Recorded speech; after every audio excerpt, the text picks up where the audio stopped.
Hey everyone, and welcome back to the Deep Dive. Today we are diving deep into academic research. Ooh, fun. You guys sent us this fascinating paper, Yeah. and it really got us thinking about what makes a top researcher. It's called high research productivity in vertically undifferentiated higher education systems, who are the top performers. Sketchy. And it looks specifically at Poland, which has a less competitive academic system than, say, the U.S. Right. That's interesting because it kind of isolates the individual factors, like what makes someone excel in that kind of environment when it's not all about just like fighting for resources and grants. Yeah. So the paper jumps right into this idea that not all researchers are created equal. Well, duh. Which, seems obvious, but it has some pretty deep implications. Oh, yeah, for sure. There's this thing called Lotka's Law. It's basically like the 80-20 rule, but for research. Okay, I've heard of that. It says that like a small percentage of researchers produce most of the publications. Makes sense. And in this study of Polish academics, they found that the top 10% are pumping out almost half the total output. Wow. Look, you see that everywhere, though, right? That 80-20 thing. Right, like best-selling authors, hit songs, even like YouTube videos, probably. Yeah, it's kind of wild when you think about it. Like, is it some law of nature or something? But before we go too far down that rabbit hole, who are these top performers? Can we, paint a picture of them? So based on this Polish data, the typical top performer is, well, male, around 50 years old, and a full professor. Not surprising. Right. But here's the twist. They found that this link between age, professorship, and productivity, it's way weaker in the humanities and social sciences. Oh, that's interesting. Yeah. In those softer fields, it seems like passion and dedication matter more than just having years of experience. Which, makes sense when you consider how those fields evolved in Poland. So it's not just about climbing the academic ladder. Not necessarily. It suggests that a young, driven researcher in those fields could have just as much impact as someone with decades under their belt. It's like those old school professors who are coasting on tenure, just churning out the same stuff. Right. This is saying maybe there's a whole bunch of brilliant young minds who are being overlooked because the system doesn't reward them yet. Yeah. Okay, back to those top performers, though. Sure. We know they publish more, but how more are we talking? Like a lot more. Their average research output is like 5 to 8 times higher than the rest. 5 to 8 times? Whoa. And that difference is biggest when you look at internationally co-authored publications. So collaboration, especially international collaboration, is key. Seems to be. It's like those cross-cultural exchanges really spark something new. Makes you think about the value of, conferences and stuff. Totally. It's not just about sitting in your office and writing papers. It's about engaging with different perspectives. All right, so we've got the collaboration piece, but what about just, sheer time commitment? Oh, yeah. These research stars, they put in the hours, especially in fields like physics and math. Oh, I bet. The study found that sometimes top performers are putting in an extra 13 hours per week compared to their colleagues. 13. Seriously. That's like a whole other part-time job. What drives someone to do that? Is it just the love of research? Or is there, pressure? It's probably a mix, Some are genuinely passionate about their work. Others might be driven by competition, the need for recognition, or the fear of, not getting tenure. It's probably all those things wrapped up together, right? But time can't be the only omni factor. You're right. There's more to it than just putting in the hours. This study uncovered a few other things that are pretty important, too. Ooh, like what? Give me the secrets. One of the most interesting things, and I think this has implications beyond academia, is mentorship. Oh, yeah, that makes sense. Having a good mentor early on, it can make all the difference. Think about your own journey, right? I'm sure there were people who really guided you, helped you find your way. Oh, absolutely. And this study actually backs that up with data. It found that receiving intensive guidance during, your PhD, it significantly increased the odds of someone becoming a top performer later on. So those early relationships, they can have a lasting impact. Big time. It really highlights the importance of universities investing in mentorship programs. Yeah. It's not just about matching senior faculty with junior researchers. It's about fostering those connections, creating an environment where those relationships can actually thrive. Okay, so we've got intrinsic motivation, dedication to research, and mentorship. But what about collaboration? Remember, we talked about how important international collaboration was. Right. But then the study found that focusing on research that was international in scope didn't actually predict becoming a top performer. That seems kind of counterintuitive. It does, right. But we got to remember, this study is looking at the Polish system specifically. So maybe there's something unique about that context. Could be. The paper suggested it might be because of how the academic system was structured in Poland at the time. Maybe funding for international research was limited, or there were cultural factors that influenced people's choices. Interesting. It makes you think about what international in scope even means, you Yeah. know? Is it about geographic reach, or is it more about the diversity of perspectives involved? Yeah, it's a bit of a head scratcher. Yeah. But hey, more research is always good, right? We need to dig deeper into those cultural and systemic factors that shape how researchers work. Definitely. But before we go too meta on this whole thing, let's zoom back in on those top performers. We keep saying they publish more, but can we put a number on that? Like, how much more productive are we talking about? Okay, so get this. The study found that on average, top performers are churning out 5 to 8 times more research than everyone else. Seriously, 5 to 8 times. That's insane. And the biggest difference, it's in those internationally co-authored publications, which, again, points back to the power of collaboration. So even though international collaboration might not be super common overall, it seems to be a hallmark of those who are really killing it. It really does. It's not that the percentage of international work is different across fields. It's just that those top performers are doing way more of it. So is it quantity over quality then? I feel like that keeps coming up. That's a big question, and one that I'm sure a lot of academics grapple with. This study focuses on publications as a metric of success. Yeah. But we know that churning out papers doesn't always equal real-world impact. Right. Some of the most groundbreaking research takes years, even decades, to be fully appreciated. It's like those fundamental discoveries that initially went unnoticed and then later, bam, they become the foundation of a whole field. Exactly. If we're only rewarding what's trendy or easy to measure, are we missing out on those truly transformative insights that might be simmering beneath the surface? Ooh, good question.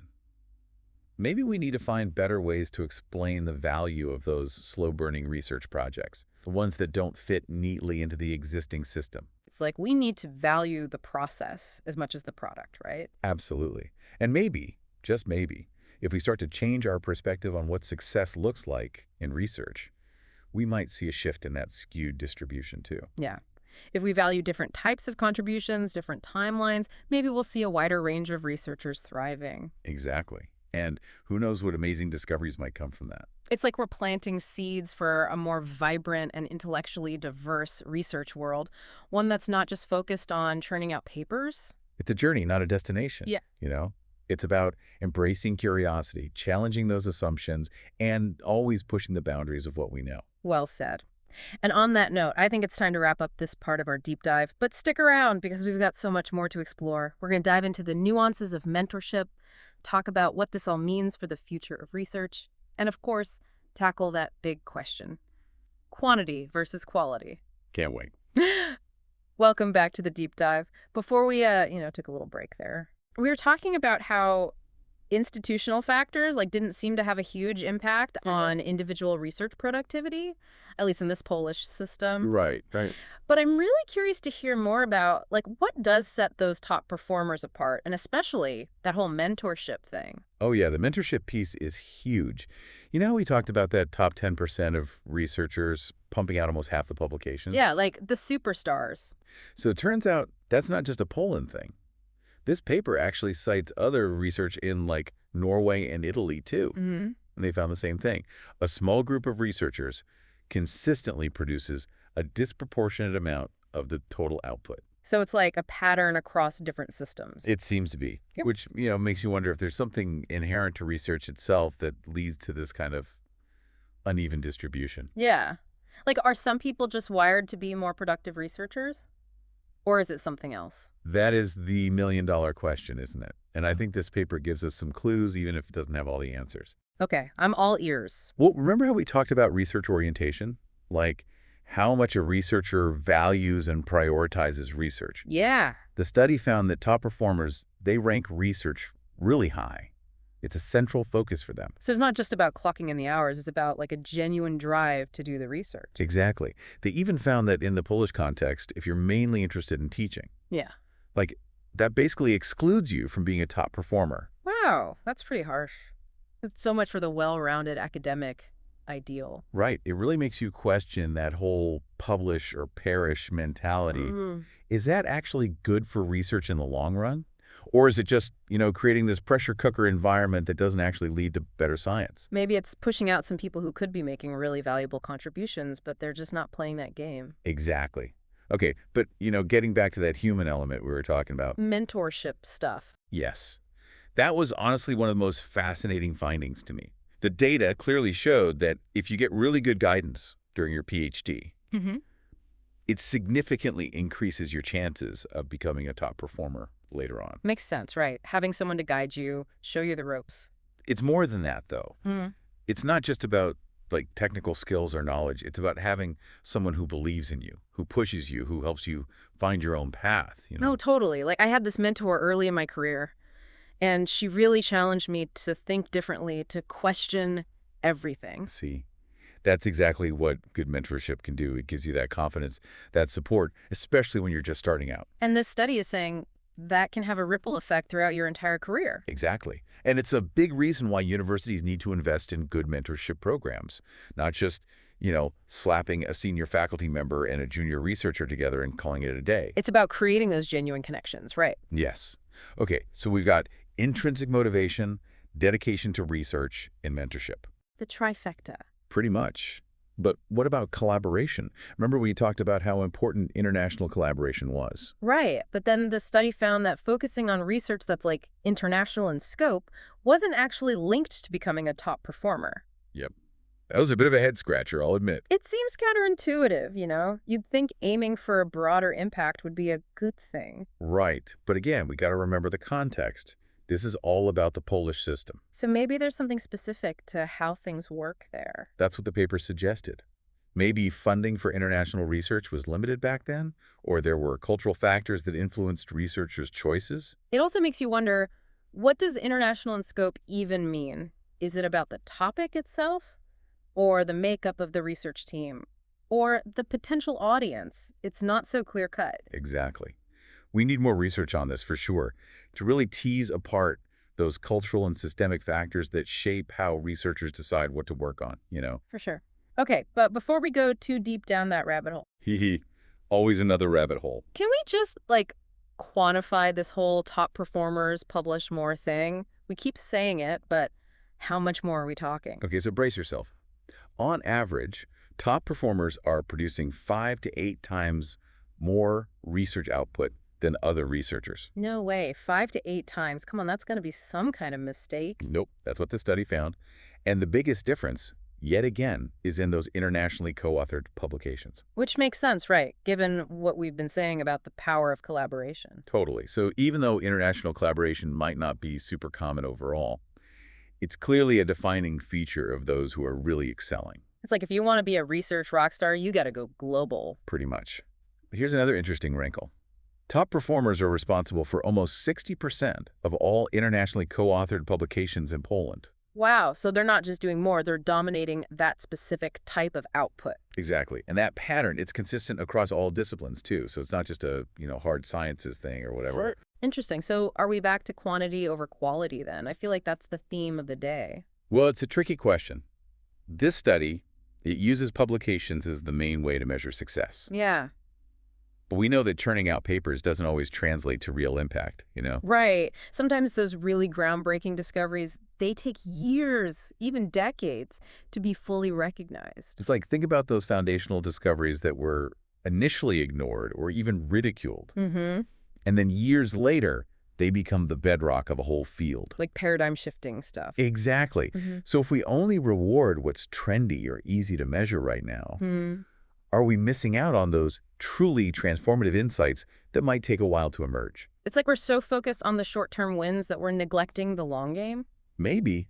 And that's why it's so important to create space for those unconventional ideas, those risky projects that might not fit neatly into the existing categories. Like we need to value the process as much as the product. Exactly. And if we start to shift our perspective on what success looks like in research, maybe, just maybe, we'll see a shift in that skewed distribution too. Yeah.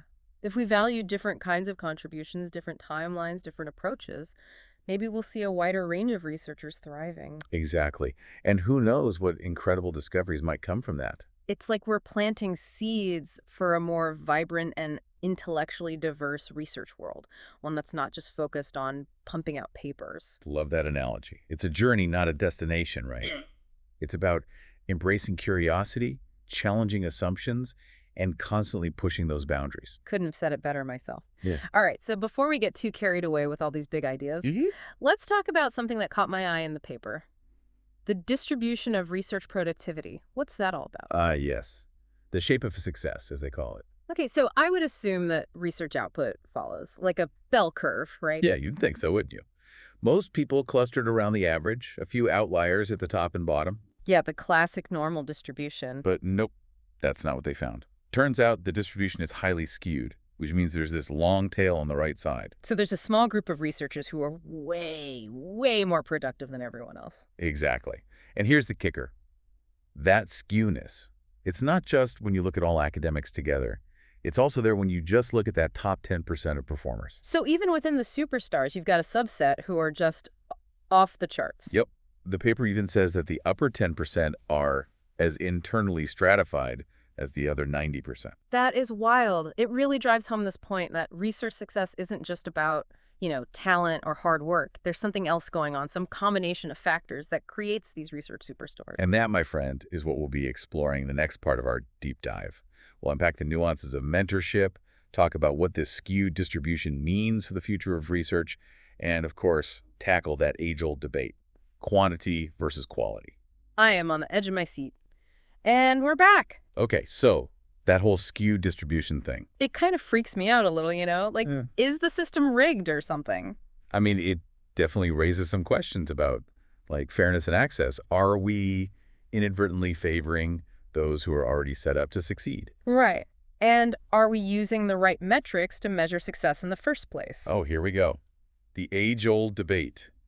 Quantity versus quality. It's like this study focused on publications, right? Mm-hmm. But just churning out papers doesn't necessarily mean you're making a real impact. Totally. And that's the tricky part. How do you measure real impact? It's not always about citations or how many times your paper gets downloaded. Sometimes those really groundbreaking discoveries, they take years, even decades, to be fully understood and appreciated. Right.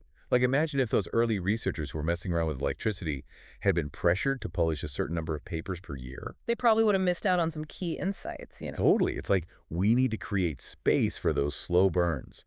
The research that might not have immediate applications but could lead to huge breakthroughs down the line. It's about valuing the process, not just the product. Exactly. And maybe if we start to think differently about what success looks like, we might see a shift in that skewed distribution too. Like if we value different types of contributions, different timelines. Exactly. We might see a much wider range of researchers flourishing, not just those who are good at playing the publication game. And who knows what amazing discoveries might come from that. Okay, so I think we've covered a lot of ground here. We talked about individual factors like motivation, mentorship. We looked at collaboration, especially international collaboration. Right, which seems super important. And we even went meta and talked about how we measure success itself. Always good to question the system, right? Yeah, absolutely. So to all our listeners out there, keep those brains buzzing, keep pushing those boundaries. And don't be afraid to challenge the status quo. Yes. Thanks for joining us on this deep dive, and we'll see you next time.